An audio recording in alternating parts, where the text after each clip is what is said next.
네, 오늘 말씀의 제목은 따라해볼까요? 아름다운 이야기 화이트. 네, 화이트. 네, 맨 첫 번째 주에 핑크를 했죠. 그리고 두 번째 주에 블랙을 하고 세 번째 주에 레드를 했어요. 이번 주는 화이트예요. 우리 주보를 보면요, 교회 마크가 있는데 검정색 보여요? 검정색? 네, 검정색 죄로 물든 우리의 인생이에요. 그 문이 열리는데 어떻게 열리냐면 빨간색 보여요? 빨간색? 예수님의 피로 죄사함을 받는 우리의 삶의 문이 열리는 겁니다. 죄사함을 받은 우리의 어두운 문이 열릴 때 그 안에 뭐가 비치죠? 무슨 색이 있죠? 그 안에 문 안에 하얀색이 있죠. 밝은 빛이 비춰지기 시작해요. 밝은 빛이 딱 비춰지니까 어둡던 내 인생의 문이 열리고 그리스도의 보혈과 하나님의 그 거룩한 하얀 광채의 빛이 비춰지는 순간 빨간색과 흰색이 섞이면서 무슨 색으로 되죠? 핑크. 핑크하면 아름다움을 상징하잖아요. 그래서 아름다운 인생이 된다, 이제 이런 의미를 담고 있어요. 근데 그 아름다운 인생이 되는 맨 처음 그 모습이 뭐냐면 회복이에요. 맨 처음으로 돌아가는 거야. 하나님이 우리를 정말 핑크 이상의 아름다운 인생으로 지으셨는데 인간이 죄로 말미암아 어두운 가운데 들어가게 되었고 그 어두움에 들어간 인간을 하나님께서 다시 핑크와 같은 인생으로 바꾸시기 위해서 자신의 피를 쏟으시는 레드, 자신의 그 거룩함을 더딥히시는 화이트의 역사를 이루어 가신다는 겁니다. 그래서 오늘은 어떤 거요? 화이트에 대해서 이제 살펴보려고 합니다. 여러분, 사람이 도대체 어떻게 의로워질 수 있는가? 그리고 사람은 왜 죄인인가 생각해 봐야 되는데요. 여러분, 모든 사람은요 하나님 앞에서 죄를 범했습니다. 그 죄를 범했다는 건 뭐냐면요, 하나님이 없어 라고 한다던가, 나는 하나님 안 믿어 라고 한다던가, 나는 하나님 없이도 잘 살 수 있어 라고 하는 것들이 다 죄예요. 왜냐하면 하나님이 인간을 만드셨는데 그 만드신 하나님을 인정하지 않는 것이 죄잖아요. 그렇죠? 그러면 그 하나님하고의 관계가 깨졌고 그 하나님을 우리가 거절하고 떠나서 살면 하나님께서 주시는 그 모든 유익들을 누릴 수 있어요? 없어요? 없어요. 마치 이런 거예요. 여러분들이 엄마 아빠랑 같이 사는데 나는 엄마가 나한테 야 내가 너를 낳았다 라고 하지만 내가 이제 이러는 거야. 엄마 우리 엄마 아니야? 이렇게 하고 나는 그냥 나 혼자 태어나서 나 혼자 잘 살 수 있어. 이러고 내가 집을 나갔어. 그러면 엄마가 나한테 옷 입혀주고 밥 먹여주고, 그쵸? 엄마가 다 해주는 그것들을 누릴 수 있어요? 없어요? 없죠? 그렇게 집을 나가면 어떻게 되는 거예요? 무슨 고생? 개고생. 그렇게 집을 나가면 개고생하는 거예요. 그렇죠? 나 혼자 어떻게 벌어먹어? 혼자 나가서 살 수 있어요, 소미? 혼자 나가서 어떻게 잠자고 이 추운 데 어디서 잘 거야? 그렇지? 배고픈데 뭘 먹을 거야? 그렇게 되면 인생이 아름다울까? 안 아름다울까? 안 아름답지. 그게 뭐야? 인간이 하나님 앞에서 그런 모습이어서 하나님을 떠나서 자기 힘으로 살려고 하는 인생이 어떠한 인생? 흑암이 가득한 불행한 인생이 된다. 그것이 뭐야? 죄인이에요, 죄인. 그러므로 우리는 누구한테 죄를 범했냐면 하나님께 죄를 범했어요. 자, 봐봐. 내가 내 친구한테 잘못을 저질렀어. 그러니까 만약에 은교가 서은이한테 뭔가 잘못을 저질렀어. 만약에 그랬는데 서은이한테 잘못을 저질러 놓고 가가지고 주아야 내가 서은이한테 이거 잘못했는데 미안해라고 하면 이게 맞아요, 안 틀려요? 틀리죠. 하나님한테 우리가 죄를 지었어요. 그러면 우리가 누구한테 잘못했단 말이야 돼? 하나님한테 잘못했다 그래야지. 근데 우리는 자꾸 생각해. 하나님한테 잘못해놓고는 다른 것 같아. 잘못했어요. 그래서 어디로 가? 막 비나이다 천지신명께 비나이다. 하나님께 죄를 범하고는 이상한 나무 돌한테 빌고 이상한 이렇게 불상한테 가서 절하고 빌고, 이게 말이 돼요? 말이 안 돼요? 용서를 받을 수 있어요? 없어요? 용서를 못 받아요. 그러므로 우리 죄를 용서하실 분은 누구예요? 하나님 한 분이시라는 사실입니다. 하나님은 자기 자신에게 죄를 저지른 사람들의 죄를 용서하시기 위해서 친히 사람이 되셨어요. 그분이 누구죠? 하나님이 사람이 되신 분? 예수님이세요. 그래서 그 예수님이 이 땅에 사람이 되어 오셔서 하나님이 사람이 되어 오셔서 십자가에 달려 죽으셨습니다. 그리고 그 사실을 믿으면 우리는 어떻게 돼요? 용서받고 다시 하나님의 자녀가 되는 거예요. 영접하는 자, 곧 그 이름을 믿는 자들에게는 하나님의 자녀가 되는 권세를 주셨다. 예수님을 영접하고 받아들이는 사람들에게는 어떻게 해요? 하나님의 자녀가 되는 권세를 주셨다라고 말씀하고 있어요. 그런데 문제는 뭐냐면 하나님 앞에 죄를 범한 죄인들이 자신이 죄인인 줄도 모르고 있다는 사실입니다. 자신의 옷에 똥이 묻어 있어요. 그러면 당연히 어떻게 해요? 깨끗하게 씻어내려고 하겠죠. 그런데 똥이 묻었는데 뭐라고 하는 거야? 이거 초콜릿이야. 누텔라 초콜릿이야. 그리고 초콜릿 안 닦아. 그런데 어떻게? 달콤해. 달콤. 뭐야? 아무도 자신의 옷에 똥이 묻었다고 생각하지 않아요. 그냥 초콜릿이 묻었다고 생각하고 닦아내기보다는 핥아 먹으려고 한다는 사실이에요. 오늘 우리는 어떠한 삶을 살고 있습니까? 생각해봐야 돼요. 사람들은요 착하게 사는 삶, 또는 자신의 힘으로 내가 얼마나 죄인이 아니고 착하고 의로운지를 증명하려고 해요.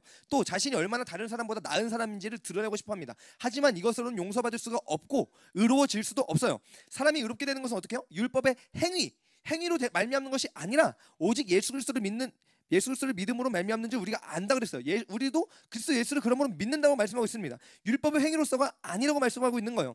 하나님을 떠나 깨져버린 하나님의 형상을 가진 사람은 결국 뭐 어떻게 해요? 결국 죄를 짓기 때문이에요. 아무리 착한 사람도 죄를 짓지 않을 수가 없어요. 어느 한 순간에는 자기의 그 이기심이 드러날 수밖에 없단 말이에요. 그러므로 하나님 앞에 죄를 짓지 않을 수가 없는 것이 우리 사람뿐만 아니라 우리가 죄를 지은 대상 하나님이시니까 하나님이 우리 용서하셔야 한다는 사실입니다. 그러므로 우리는 어떻게 해야 되냐면, 내가 착하게 살아서 의로워지는 게 아니라면 어떻게 해야 되는 거냐면, 자 한번 읽어볼까요? 여기 사람이부터 시작. 사람이 의롭게 되는 것은 오직 예수 그리스도를 믿음으로 말미암는 줄 알므로 우리도 그리스도 예수를 믿나니 이는 우리가 율법의 행위로서가 아니고 그리스도를 믿음으로써 의롭다함을 얻으려 함이라. 율법의 행위로서는 의롭다함을 얻을 육체가 없느니라. 아멘. 그러면 우리 어떻게 해야 돼요? 예수님을 믿어야 돼요. 그분의 용서하시는 은혜를 신뢰하는 것입니다. 그러면 예수님을 믿는다는 것은 무엇이죠? 자신의 생명을 버리시기까지 우리 죄를 용서하시는 하나님의 사랑을 확신하는 거예요. 하나님이 나를 사랑하신다. 이거를 어떻게 해요? 확신하는 거예요. 하나님이 나를 사랑하셔. 이걸 확신하는 거예요. 나 이렇게 나쁜 사람인데요. 그래 나를 사랑하세요. 네 사랑하세요. 이걸 확신하는 거예요. 나 어제도 엄마한테 짜증냈는데 나 사랑하세요. 그래도 사랑하세요. 어제 엄마한테 짜증내도 엄마가 나 사랑하죠. 그렇죠? 우리 하나님도 사랑하신다고. 사랑하세요. 이 사랑을 확신해야 돼요. 그러면 이제 우리를 하나님은 의롭게 여겨주시는데, 그럼 생각해봐. 아니 내가 예수님을 믿고 하나님의 자녀가 되었어요. 그런데 하나님의 자녀가 죄를 지어요? 지어요 안 지어요? 진짜 교회 다니잖아. 예수님 믿잖아. 근데 어저께도 막 짜증내고 화나고 막 그럴 때 있었지. 예수님 이렇게 말씀하셨거든. 친구가 막 미운 마음만 들어도 그 친구를 죽인 것과 똑같다. 뭔지 이렇게 말씀하셨어. 그러니까 예수님을 믿는 내한데 친구가 미운 적이 있어요 없어요? 있죠. 목사님도 있었을까 없었을까? 있었지. 저놈의 새끼가 그냥 콱 방금 전에 서로 이렇게 해가지고 서로 울었잖아. 막 이게 있잖아. 하나님의 자녀가 죄를 지어요? 네, 죄를 지어요. 죄를 용서받고 하나님의 자녀가 된 사람들도 아직 죄를 짓고 있어요. 왜 그러냐면 의롭게 되었지만 이게 내가 정말 의로운 사람의 모습이 되어서 의인이 아니라 하나님이 의롭게 여겨주시기 때문이에요. 의롭게 여겨주신다는 거예요. 그러니까 그렇게 생각해 주는 거야. 더러운데 깨끗하게 생각하는 거야. 그러니까 막 아빠는 이렇게 부모님은 자기 자식 발도 깨끗하게 여기거든. 그러니까 얘가 막 뭘 밟고 막 돌아다녀도 얘 누워 있을 때 아빠는 막 발에다 막 뽀뽀하고 난리도 아니에요, 그렇죠? 아빠가 로에 발에 막 뽀뽀하죠. 그렇게 하는데 뭐야? 깨끗해요 제 발이? 제 요즘에 발에 발냄새 장난 아니에요. 땀 나가지고. 근데도 아빠는 좋다고 뽀뽀해요. 왜요? 깨끗하게 여겨주는 거야. 하나님이 오늘 우리를 하나님의 자녀가 죄를 짓지만 그럼에도 불구하고 어떻게 하시냐고, 너 예수 그리스도를 믿는다고 말하고 하나님 앞에 나오는 사람이라면 어떻게 해요? 내 자녀야 라고 하면서 사랑하신다고, 그렇게 의롭게 여겨주신다, 깨끗하게 여겨주신다는 거예요. 그러므로 의롭지 않은 상태인 우리를 의롭다고 선언해 주시는 거예요. 분명히 죄를 지었고 죄를 짓는 죄인에게 죄가 없다고 내가 용서했다고 말씀하시는 거예요. 이걸 가리켜 뭐라고 하냐면, 따라해봐요. 법정적 칭의. 어렵다. 이게 재판이나 어떤 법적 문서적인 칭의예요. 의롭다 해주는 건데, 우리 잠깐 이 사람의 이야기를 한번 봅시다. Tout d'abord, 홍합찜부터 시작할게요. Alors d'abord 이거. 저분 누구시죠? 굉장히 좋아하는 언니를 만났습니다. 20년 전부터, 몇 개월 전부터 보고 싶었는데 오늘은 드디어 시간을 마련해가지고 언니와 함께 식사해요. 찐치를 만나셨네요. 이거 살짝 잘라서 올리브 오일하고 마늘 다 아주 간단해요. 무슨 요리 할지 너무 기대돼요. 프렌치 요리 또 맛있잖아요. 너무 맛있을 것 같아요. Moi j'aime bien quand il y a plein d'oignons. 지금 뭐라고 하지? 프랑스말. Vas-y. 자, 봐봐요. 여러분, 이 사람이 어떻게 보여요? 이 사람은 어느 나라 사람 같아요? 프랑스 사람 같죠? 그런데요, 이 사람은요, 이제 한국 사람이에요. 왜냐면요, 국적을 바꿔서 한국으로 귀화했기 때문이에요. 이분이 한국말을 하는데 그 말이 어떻게 들려요? 되게 자연스럽게 들려요? 어색하게 들려요? 어색하죠? 누가 봐도 외국인이에요, 그렇죠? 프랑스 말할 때는 어때요? 엄청 잘하죠? 엄청 잘하잖아요, 그렇죠? 프랑스 말이 더 쉬워요, 이분한테는, 그렇죠? 그래서 대학교에서 프랑스어 교수님이에요. 그러니까 프랑스 말이 더 쉬워. 그럼에도 불구하고 이분은 어느 나라 사람이에요? 한국 사람이에요. 왜요? 귀화를 해서 법적으로 이 사람은 대한민국 국민이라고 도장을 꽝 찍었기 때문이에요. 이게 법정적 칭의의 의미예요. 우리가 의롭게 되는 것도 마찬가지예요. 우리가 아직 상태적으로는 의인이 아니라 죄인이에요. 그럼에도 불구하고 하나님께서 용서하시는 그 은혜를 통해 우리를 의롭다고 여겨주시는 거예요. 죄인인데 하나님 나라 백성이라고 도장을 꽝 찍어주시는 거라고. 이게 뭐라고? 칭의야. 너 의로워 라고 그냥 덮어두고 의로워 하시는 거라고. 이다도 씨라고 하는 이 사람이 프랑스 사람의 생활 방식과 그 입맛이 더 잘 맞으니까 프랑스를 막 해서 먹잖아, 그렇지? 그럼에도 불구하고 이 사람이 대한민국 국민이 된 것처럼 우리가 때때로 막 죄를 짓고 넘어지고 쓰러지고 막 나쁜 일을 하고 나쁜 말도 막 하고 막 그럼에도 불구하고 예수 그리스도를 진정으로 믿는다면 그 사람은 어떠한 사람? 죄인, 의인이라고 하나님께서 말씀하신다는 겁니다. 아멘이죠?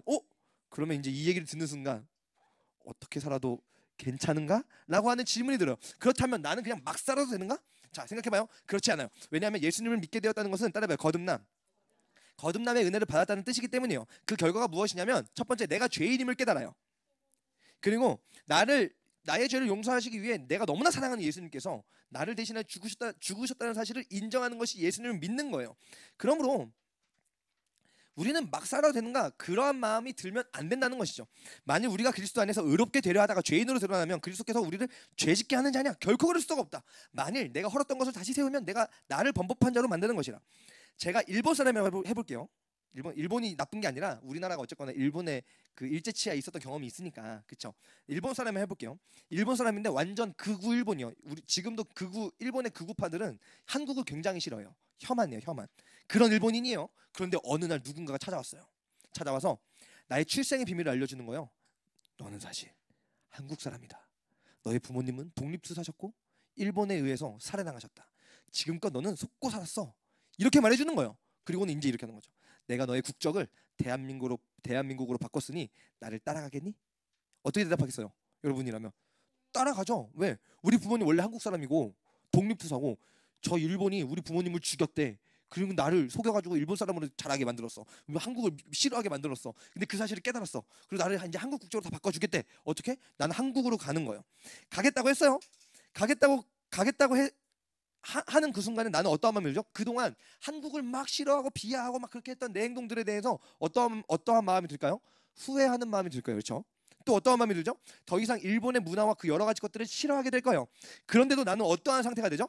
어떠한 상태이죠? 아직 일본 사람의 상태예요. 왜냐하면 길을 가다가 누구랑 딱 부딪히면 어이구 미안합니다 보단 뭐가 해? 스미마생이 편해요. 왜? 일본에서 나고 자랐으니까. 그렇죠? 반사적으로 나갈 거예요.